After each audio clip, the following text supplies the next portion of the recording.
ถ้าบอกว่าให้ผมเป็นคนบริหารจัดการก็ต้องรับฟังเชื่อฟังมีอะไรให้มาถามผมนะครับถ้าวุ่นวายหลายนี่ข่อยป้ามือทีมได้ข่อยบอกไว้ก่อนเด้คนเหตุงานมันเมื่อย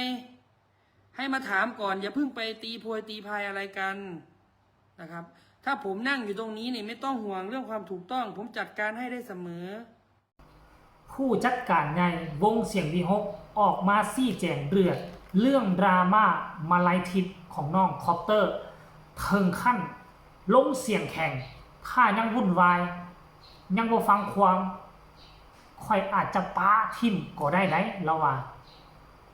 กราบทักทายสบายดี FC ทุกท่าน FC ทุกคนมาพบมาพ่อกับค่อยเจเบาลาวช่วงสายบ่ายหากก็กินข้าวกินน้ำมาสำเร็จเสร็จสิ้นแล้วมาเห็นคลิปหนึ่งเป็นคลิปไล่สด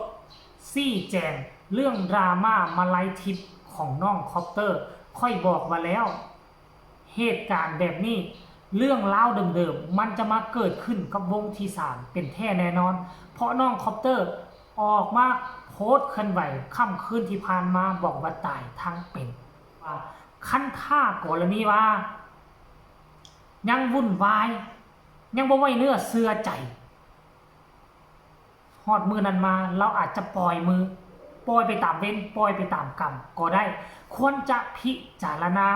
หันมาเบิ่งตนเองได้บ่อยู่2วงก็มีปัญหาเรื่องเงินวงที่3กายจะเฮ็ดมีปัญหาเรื่องวงทั้งที่วงสังกัดยังบ่ทันเปิดฤดูกาลด้วยซ้ำไปอยากให้ทุกคนไปฟังคลิปนี้ซะก่อนจากปากของผู้จัดการใหญ่วงเสียงวีหกเพิ่นอธิบายละเอียดยิบขอยิบยกเอาคลิปของเพิ่นและขอตัดบางวรรคบางช่วงบางตอนเพื่อให้มันละเอียดและก็เข้าใจง่ายให้บรรดา FC แฟนคลับของเสียงวีหกโดยเฉพาะคือเสียง FC แฟนคลับของน้องคอปเตอร์ได้เข้าใจว่าเงินอยู่ใส่เป็นจังไดแล้วจึงมาพอกันในช่วงต่อไปเอากลับมาฮอดบ้านกับขับรถบ่ไหวก็เลยให้แฟนครับเห็นดราม่าเมื่อวานยอมรับว่าเหนื่อยยอมรับว่าเหนื่อยยอมรับว่าคนทำงานเนาะผมเป็นคนอยู่เบื้องหน้าในการเฮ็ดงานเหนื่อยไหมเหนื่อยเพราะผมเป็นคนที่พูดตลอดมาว่าผมบ่อยากให้มันมีดราม่าอีหยังที่เกี่ยวกับตัวเด็กหน่อยเพราะว่ามันสะท้อนถึงหยังไม่อยากให้คอปเตอร์น่ะคือมาคิดมากวันนั้นนี่มาลัยนี่ที่แม่ FC แฟนคลับนะครับที่ได้มอบให้กับน้องคอปเตอร์นี่ที่มีประเด็นมาลัยทิพย์มาลัยเทิบอย่างที่บอกกันไปนี่ละต่างๆหน้านี่ไม่ใช่มาลัยทิพย์นะครับมาลัยไม่ใช่มาลัยทิพย์นะครับเงินมาลัยถึงมือลุงเรียบร้อยแล้วนะครับอันนี้ต้องชี้แจงครับพี่น้องเนาะนะครับเข้าใจได้เจตนาของทุกฝ่ายนะครับชี้แจงนะครับว่าเงินอยู่กับผมแล้วนะครับเงินทำโปรเจกต์33,900อยู่กับผมนะครับเงินอยู่กับผมมี40,000จากบ้านแม่เจี๊ยบที่ทำโปรเจกต์นะครับแล้วก็33,000,003,4,5,6,7ตอนนี้เงินทำโปรเจกต์เพลงคอปเตอร์อยู่ที่73,000 บาทนะครับชี้แจงตามนี้นะครับและเงินที่เหลือจากบ้านบักลาที่แบ่งมาให้ก็เอา1,900ไปบวกกับเงินแม่ทิตินัน2,000ก็จะเป็น3,900ยอดสุทธิคงเหลือที่3,900 บาทนะครับชี้แจงตามนี้ไม่มีมาลัยทิพย์ถ้าบอกว่าให้ผมเป็นคนบริหารจัดการก็ต้องรับฟังเชื่อฟังมีอะไรให้มาถามผมนะครับถ้าวุ่นวายหลายนี่ข่อยป้ามือทีมได้ข่อยบอกไว้ก่อนเด้คนเหตุงานมันเมื่อยให้มาถามก่อนอย่าเพิ่งไปตีโพยตีพายอะไรกันนะครับถ้าผมนั่งอยู่ตรงนี้นี่ไม่ต้องห่วงเรื่องความถูกต้องผมจัดการให้ได้เสมอ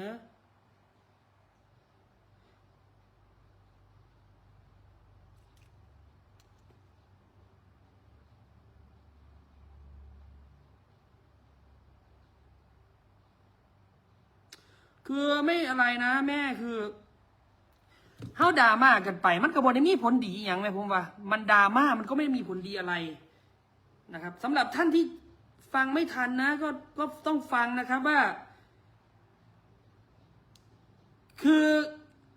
ใครที่มาไม่ทันช่วงเป็นข้อตกลงในวันที่8 เมษาต้องฟังให้ชัดเจนนะครับเรื่องข้อตกลงวันที่8 เมษาเนี่ยข้อตกลงวันที่8 เมษาเนี่ยมีบ้านฮักทั้ง2บ้านเข้าร่วมประชุมมีตัวแทนบ้านฮักก็คือบ้านฮักดุกดิกนี่คือแม่เจี๊ยบบ้านฮักบักหลาคอปเตอร์คือแม่บีมีน้องคอปเตอร์มีคุณย่านะครับมีคุณย่านั่งร่วมรับฟังข้อตกลงแล้วก็มีแม่เล็กจากบ้านฮักบักหลาแล้วก็มีลุงใหญ่มีแฟนลุงใหญ่ที่นั่งคุยกันในวันนั้นผมไม่ได้บอกว่าเงินมาลัยคอปเตอร์เนี่ยตั้งแต่วันที่ตั้งแต่วันที่9มาจนถึงเมื่อวานเนี่ยเป็นเงินค่าใช้จ่ายซึ่งมันก็ไม่ได้เยอะแยะอะไรมากมายนะครับมันก็มีค่าใช้จ่ายนู่นนี่นั่นซึ่งหลักๆแล้วเนี่ยมันก็เป็นค่าใช้จ่ายจิปาถะพี่น้องมาคอปเตอร์ลงเซเว่นเทือละ600ไหนจะค่ายกลังค่าน้ำมันรถที่ต้องจ่ายช่วยเหลือที่ไปกับปู่อะไรเงี้ยมันก็มีหลายคนที่ไปด้วยกันเขาก็หารกันออกแต่ละรอบถึงรอบเติมน้ำมันแล้วก็มีเงินใส่ใจเงินกินเงินหยังนะครับภาษาเด็กน้อยไหมครับภาษาเด็กน้อยไหมเห็นบอกทุกคนหลังจากที่ได้ฟังคลิปนี้แล้วเป็นไปค่อยมาแล้วดราม่าที่เกิดขึ้นเมื่อคืนนี้บักล่าคอปเตอร์ออกมาจมและเนลานาดออกมาโพสเคลื่อนไหวและตื่นเศร้ามาเห็นลบทิ่มไปแล้วท่านผู้ชมมันเป็นพฤติกรรมที่เจบอลเล่าคิดว่ามันบ่เหมาะสมเจ้าบ่พอใจสิ่งใดสิ่งหนึ่งเจ้าก็เพียงแต่คุยเพียงแต่ถามเขาตี้ละถามก่อนเนาะยาสุลเมอเพ้อฝันบ่ซักบ่ถามแล้วก็เอาไปโพสต์ขึ้นมันเสียหน้าเสียตาผู้ที่ดูแลรักษาเงินของเจ้ากีบหนึ่งหมันหนึ่งเขาก่อบ่ได้แล้วเหตุผลอย่างเขาจะหาเห่าใส่โตจนเฮ็ดให้ผู้จัดการใหญ่บอกว่าขั้นท่ายังวุ่นวายเรื่องเงินทองยังก่อให้เกิดปัญหาแบบนี้อยู่เราจะปะจะวางไหนความจริงแล้วคนปะคนวางบ่ใส่คำว่าคนปะคนวางซะเงินของไผ่ให้ผู้นั่นดูแลเองดีบ่ถ้าบ่อยากเจ็บสมองนะเขาบ่อยากให้เฮาดูแลแตะต้องเฮาจะสู้ไปแตะต้องเขาอยากใส่อยากจ่ายอยากหู้ยอดเท่าใดให้เขาไปเฮ็ดไปแก้ไปนับเองของเขาบ่ต้องมาปวดสมองแล้วสำหรับเขาจะใส่จ่ายเกินโตก็เรื่องของเขารายรับมี100,000เขาสิจ่าย200,000ก็แล้วแต่เวลาเขาบ่มีเงินมาเขามากู้มายืมเฮาก็จะสู้ให้เขาแล้วก็แล้วสู้หักใส่หักจ่ายบ่ฮู้จักคิดบ่ฮู้จักย่ำจบเท่านั้นเจ้าอยากได้เจ้าก็ต้องเฮ็ดเวียกเอาอยากได้เงินเฮ็ดแบบนี้แม่คันบ่ซั่นคนแบบนี้บ่ฮู้ลาภบ่ฮู้จำแน่นอนคลิปนี้ต้องติดตามกันต่อไปว่ามันจะเป็นดราม่าเหตุการณ์ใหญ่คือดังที่2วงที่ผ่านมาหรือบ่